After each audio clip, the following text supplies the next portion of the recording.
నా నామినేషన్స్ అయితే మామూలుగా లేదు భయ్యా, ఒక గ్రూప్ నామినేషన్ లాగా అనిపించింది నాకైతే. నాకు తెలిసి వీళ్ళ ముగ్గురు తోడు దొంగలు.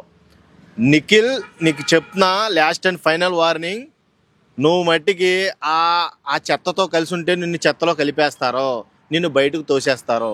నువ్వు ఇప్పుడు దాకా నేను టాప్ కంటెస్టెంట్ అనుకుంటున్నాను. ఖచ్చితంగా నువ్వు సోనియా, పృథ్వీని వెనకాల వేసుకున్నావంటే నీ భవిష్యత్తు గంగలో కలిపేస్తారో. నీకు అసలు ఆ టైటిల్ దగ్గరికి వెళ్ళి కనీసం చూసే అవకాశం కూడా ఎవరెలో. నీకు ఐదో వీకో 6వ వీకో నామినేషన్లో పడేస్తారో, నువ్వు బయటకు పోతావు. నా మాట విను, నువ్వు బ్యాడ్ అయిపోతావు. కాబట్టి ఒక డిసిషన్ అయితే బాగా తీసుకున్నావు నామినేషన్స్లో. చీఫ్గా నువ్వు ఎవరైనా సేవ్ చేయి అన్నప్పుడు బిగ్ బాస్ నువ్వు 9 కానీ సేవ్ చేసి చాలా మంచి పని చేసావు. నేను చెప్తున్నా, ఐ అప్రిషియేట్ దట్.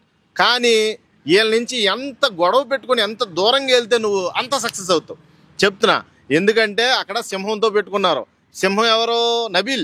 నబీల్తో పెట్టుకున్నారో ఆదిత్యతో పెట్టుకున్నారు. వాళ్ళకి కరెక్ట్ పాయింట్లు దొరికినాయి. నీకేం దొరికినాయి? నువ్వు నామినేట్ చేయడానికి నీకు పాయింట్లు వేయి. నువ్వు రివెంజ్ నామినేషన్ చేశారు మీ ఇద్దరు, పృథ్వీగాడు సోనియా. రివెంజ్ నామినేషన్ బాస్ పక్కా క్లియర్గా కనబడుతుంది. అది రివెంజ్ నామినేషన్. ఆల్రెడీ పృథ్వీ అన్నాడు, ఆల్రెడీ ఆదిత్య అన్నాడు, రివెంజ్ నామినేషన్ ఇది అన్నాడు. డిఫరెంట్గా మాట్లాడతాడు కదా. నీ దగ్గర పాయింట్లు లేవులేమ్మరా అన్నాడు. అదే మీరు ఎండరు, నేను ఏదైనా చెప్తే అంటుంది. నీకు చెప్తాక ఏముంది, చదవం కదా అని లాజిక్లు మాట్లాడతాక అక్కడ ఏమి ఉండదమ్మా. నీకు ఇలాంటి ఇంకా లో స్థాయిలో పల్లవ ప్రశాంత్ లాంటోడే గెలిచాడు బిగ్ బాస్ విన్నర్ కింద 7లో. నువ్వు ఏదో నాకు అన్నీ తెలుసు లాజిక్లు, నేను గెలిచేస్తాను అనుకుంటే కుదరదు. సోనియా, నీకు చెప్తున్నా, మళ్ళీ చెప్తున్నా, నీ మాట తీరు, నీ ప్రవర్తన, అసలు నీకు అసలు బుద్ధి జ్ఞానం ఉంటే నువ్వు అలా మాట్లాడవు. ఫస్ట్ పృథ్వీగాడు అసలు వాడు ఎన్నిసార్లు గడ్డిపెట్టిన నాగార్జున మారని వ్యక్తి ఎవడైనా ఉన్నాడంటే పృథ్వీగాడే. వేస్ట్ ఫెయిల్ వాడు, అన్ఫిట్ కంటెస్టెంట్ వాడు బిగ్ బాస్ 8కి. వాడిని ముందు ఎలిమినేట్ చేసి పడేయాలి. వాడిని సోనియాని ఈ వీక్లో, ఈ వారంలో ఖచ్చితంగా ఒకళ్ళైతే ఎలిమినేట్ అవుతారు భయ్య. ఖచ్చితంగా డబుల్ ఎలిమినేషన్ ఉంటే ఇద్దరిని ఎలిమినేట్ చేసేస్తారు. అయితే చూసుకున్నట్టయితే మనకంటది వీకున్నవని ఊకే తీసి పృథ్వీయా వాడు ఏదో అనుకుంటాడు. వాడు మెంటల్గా స్ట్రాంగ్, ఆ విషయం ఎవడికి తెలియట్లే. వాడు ఫిజికల్గా వీక్ అయి ఉండొచ్చు మనకంట. వాడు ఫిజికల్గా బాడీలో వీక్ అయి ఉండొచ్చు, ఫిట్నెస్లో వీక్ అయి ఉండొచ్చు, మెంటల్గా స్ట్రాంగ్. వాడు మాట్లాడితే ఒక్కడు కూడా సమాధానం చెప్పడం రాదు. కాకపోతే వాడు పులిహోర కలపడం వల్ల 3rd వీక్లో కొంచెం బ్యాడ్ అయ్యాడు. కానీ ఆ పులిహోర జోలికి వెళ్ళలేదు. ఎందుకంటే బొమ్మేసి చూపించాడు కదా, కన్వెన్షన్ రూమ్లో పిలిచి బొమ్మేసి చూపించాడు బిగ్ బాస్. ఇప్పుడు మారతాడు కూడా. కానీ యష్మి అంత ఫైట్ చేసింది సోనియాతో చాలా బాగుంది. కానీ మన మణికంఠనే ట్రిగ్గర్ చేయడం నాకు నచ్చలా. పాయింట్అవుట్ చేసింది. ఎందుకంటే ఆల్రెడీ ముందే చెప్పేసిందిలే, నిన్ను ప్రతి నామినేషన్లో నేను పెడతానరా, నువ్వు ఫేక్, నువ్వు మాస్క్ తీయలేదు ఇంకా అని చెప్పింది. కానీ అలా పాయింట్లు లేకుండా నామినేషన్ వేయడం కరెక్ట్ కాదు. నిఖిల్ మట్టికి చాలా ఒబిడియంట్గా మంచి ఒపీనియన్ అయితే తీసుకున్నాడు. నైనికాని సేవ్ చేసే విధానం అయితే చాలా బాగుంది. అలా సేవ్ చేయాలి, కరెక్ట్ పర్సన్. ఆ పిల్లది నిజంగా అన్ఫేర్ నామినేషన్. ఫెయిర్ నామినేషన్ అయితే నేనే యాక్సెప్ట్ చేస్తా. అన్ఫేర్ నామినేషన్ కూడా కరెక్ట్గా ఎంచుకున్నాడు. కాకపోతే వీళ్ళిద్దరికే, శత్రువులిద్దరికే చాలా దూరంగా ఉండాలి. నిఖిల్, నీకు మళ్ళీ చెప్తున్నా, నువ్వు వాళ్ళతో ఉన్నావంటే 5వ వీకో 6వ వీకో నువ్వు నామినేషన్లోకి వెళ్తావు, ఖచ్చితంగా బయటకు పోతావు. ఎందుకంటే అంత చెత్తాలి. ఇప్పుడు హౌస్లో ఉన్న చెత్త ఎవరైనా ఉన్నారంటే ఆ సోనియా, పృథ్వీగాడే. వీళ్ళిద్దరు వరస్ట్ బిహేవియర్, వరస్ట్ కంటెంట్స్. అసలు కంటెస్టెంట్స్ కింద అర్హత లేదు వీళ్ళకి. అదే ఫైర్ కూడా అయ్యారు. అవును, సోనియాకి ఏమో ప్రేరణకి ఏమి యష్మి వదిలింది అనుకున్నావేంటి? అందరిలాగా అనుకుందే. ఏంది సోనియా, సోంపాపుడు సోనియా అందరిలాగా ఏదో 4 మొక్కలు మాట్లాడేసరికి వదిలేద్ది అనుకుంది. 5ంటికి మొదలైన నామినేషన్ 7 దాకా ఉంది.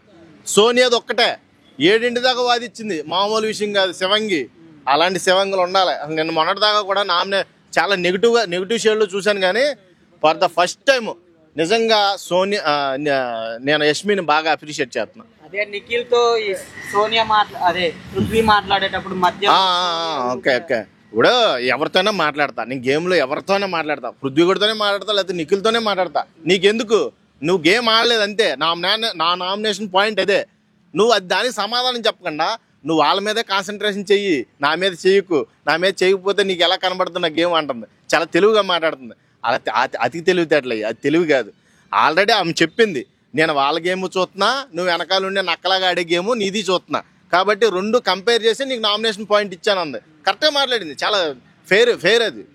అయితే ఈ 6గురులల్లా ఇలా వెళ్ళాల్సి వస్తే బిగ్ బాస్ హౌస్ లో నుంచి ఎవరు వెళ్తారా? వీళ్ళిద్దరిలోనే ఉంది. ఇంకా ఆరుగురు పక్కన పెట్టేసి వాళ్ళు అసలు నేను నామినేషన్ గురించి వాళ్ళ గురించి ఎవరి గురించి మాట్లాడానా? ఎందుకంటే వాళ్ళందరూ అదే గిల్లిచ్చుకున్నట్టు చేసుకున్నారు నామినేషన్స్. వీళ్ళ మట్టికి చాలా స్వార్థంతోనూ అసూయతోనూ చాలా పగతోనూ రివెంజ్తోనూ చేసిన నామినేషన్లు. కాబట్టి వీళ్ళిద్దరే ఉంటారు, వీళ్ళిద్దరిలో ఒకడు. అందుకే పృథ్వీగాడు సతాయిచ్చేందంట. నైట్ లైవ్లో చూస్తే నిఖిల్ని సాగు కొడుతున్నారు ఇద్దరు కూడా. మంచంగాడు కూర్చొనివ్వట్లేదు, నుంచొనివ్వట్లేదు. నువ్వు మా ఇద్దరులో ఒకరిని చేయొచ్చు కదా, నైనికాని ఎందుకు ఎంచుకున్నావు? వై బ్రో, నాకు రీజన్ చెప్పు, నాకు చాలా బాధగా ఉందని పృథ్వీ కూడా సాగు కొడుతున్నాడు. చూడాలి ఈరోజు ఎపిసోడ్ చూస్తే కానీ అది బయటకు వస్తుంది ఖచ్చితంగా. అయితే నిఖిల్ చేసింది నెంబర్ 1 పని. వాళ్ళిద్దరిలో ఎవరిని చేసినా మనమే అనుకుంటాం ఈ నా కొడుకు వాళ్ళలో ఒక మెంబర్ అని, వాళ్ళలో గ్రూప్ గేమ్ ఆడాడని. అర్థమైందా? వాడు చాలా సేఫ్గా, చాలా మెచ్యూర్గా, చాలా తెలివిగా ఆడుతున్నాడు నిఖిల్. ఆ తెలివితేటలు ఉండాలి, నువ్వు ఆడాలి అనుకుంటే పక్కొచ్చేయాలి. వీళ్ళిద్దరి దగ్గర నుంచి సైడ్ అయిపోవాలి. నువ్వు నీ బెడ్డే మారిపోవాలి టోటల్గా. నీ బెడ్ మారినప్పుడు నీకు లైఫ్ ఉంటుంది, నీకు బిగ్ బాస్లో లైఫ్ ఇస్తారు. అదే నిన్న చూసుకున్నట్టయితే నిబిల్లో టైగర్ వచ్చిందంటారు. లయన్ టైగర్తో ఇక టైగర్ అన్న లయన్ చూసి భయపడుతుందేమో కానీ వాళ్ళని చూసి అసలు ఎంత కూడా భయపడలే. కనీసం నామినేషన్ టైంలో నువ్వు లేగాలే అంది సోనియా. నేను లేగను, పర్లేదు చెప్పు అన్న, నాకు ఓపిక లేదు అన్నాడు. కానీ రెస్పెక్ట్ ఇచ్చాడు బిగ్ బాస్కి.